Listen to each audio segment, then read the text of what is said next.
Kid shows are often a pretty wholesome form of entertainment. However, they can also at times be a little jacked up, like seriously disturbing. However, it is usually hidden deep enough below the surface that most kids don't really see it, and honestly, some adults don't either unless they think really hard about it. Lucky for you, those of us here at Screen Rant don't really have much better to do than overthink TV shows and movies, so, you know, it's a blessing and a curse. So here is our list of some of the dark hidden secrets in Nickelodeon cartoons. If you enjoy this video, be sure to hit the subscribe button and click the bell to be notified when we upload fresh content. It seems that when SpongeBob doesn't have Sandy around to do karate with, as I talked about in a previous video, he has to take things into his own hands. Or rather, I guess, hand. There was an episode of the show that opened with SpongeBob watching a sea creature moving quite intently. As he does, the yellow sponge appears, excited, I guess. Then Gary comes in and interrupts SpongeBob, prompting him to very quickly change the channel to football, acting like he wasn't watching anything provocative. In case you aren't quite getting what I'm throwing down here, SpongeBob was watching porn. And the show is completely filled to the brim with these sort of sexual innuendos. I mean, I already mentioned the karate thing. Now porn? It's kind of gross.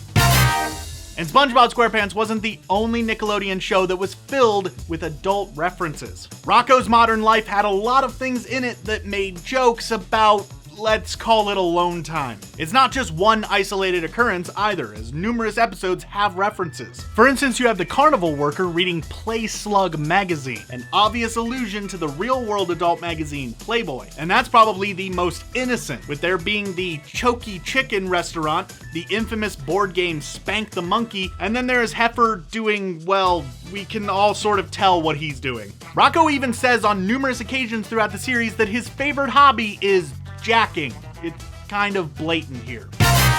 Now let's sort of cool it with the whole sexual thing, and let's take a look at one of the most tragic characters in a cartoon ever. That is Hey Arnold's Helga Pataki. As a character, Helga is presented as a bully, prone to violent outbursts, refusing to listen to authority, and basically being obsessed with Arnold. She definitely has some issues. And when you really look into it, you sort of realize that most of them stem from her mother's drinking problem. It's never really addressed on the show, but when you listen to her mother speak, you can sometimes hear her slurring her words, a telltale sign of inebriation. Couple that with her father being basically absent for large periods of time due to his career, and her parents' overall favoritism aimed towards her older sister, and you have the makings of a pretty messed up childhood. And a bit of supporting information for this idea is the fact that the planned spin-off based off of her family wasn't picked up by Nickelodeon due to being deemed too dark. Too dark?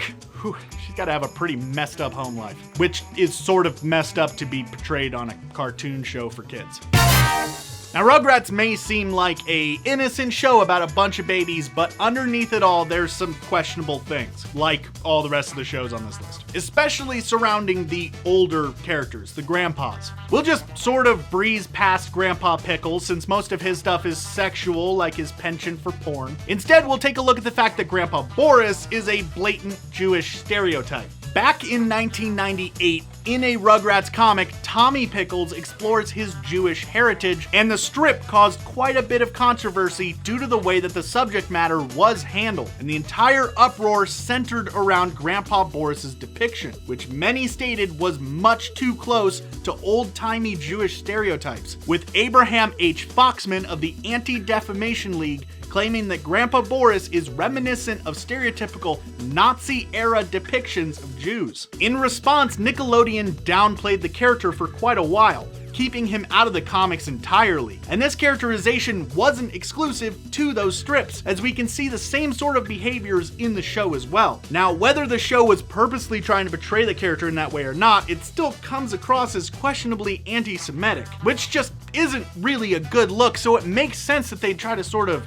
brush it under the rug and forget about it. And that's our list. Were there any other secrets from Nickelodeon shows that you know of that we might have missed? What about just kid shows in general? Let us know in the comments below. And if you're watching this on Facebook, click the link to be taken to our YouTube channel for more videos like this one. Thanks for watching, and have a good one.